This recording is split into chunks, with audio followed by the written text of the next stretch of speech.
les abysses de sa propre médiocrité, pour voir s'il n'y a pas un peu d'or caché sous la vase. On descend dans les profondeurs de l'âme avec un équipement de plongée de seconde main, en espérant croiser des sirènes, mais en ne rencontrant que des vieux pneus et des squelettes de remords. C'est la parapsychologie de l'abîme. Plus tu descends, plus la pression monte, jusqu'à ce que tes certitudes explosent comme des bulles de savon. On est dans l'année du serpent d'eau, on s'enfonce dans le noir total pour vérifier si on a encore un reflet. Profondeur, obscur, silence de mort. On cherche la perle, on trouve le sort. L'eau nous presse, le temps se fige. Dans ce voyage sans aucun vertige, plongée intérieure, voyage au fond du moi. On a perdu la carte, on a perdu la foi. L'abîme nous appelle, le vide nous attend. On est les plongeurs du temps. Plongée intérieure, voyage au fond du moi. On a perdu la carte, on a perdu la foi. L'abîme nous appelle, le vide nous attend.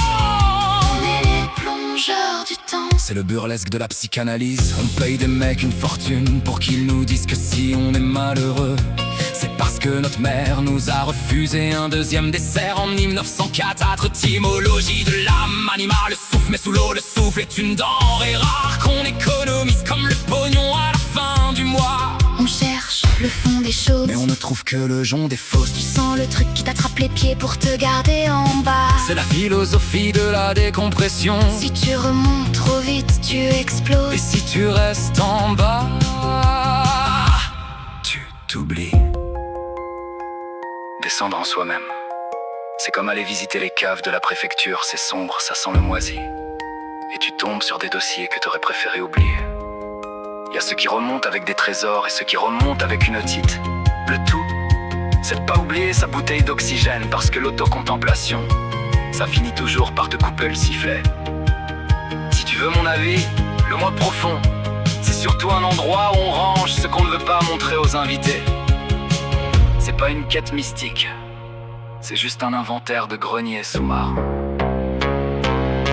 On flotte entre deux dos dans le silence bleu des profondeurs. On ne voit plus la surface, on ne voit plus que les monstres qui nous ressemblent et qui nous saluent poliment. C'est l'art de la disparition subaquatique, le lyrisme du naufrage choisi. On finit par se transformer en poisson des abysses, avec une petite lanterne au bout du nez pour éclairer notre propre solitude dans le noir absolu d'une existence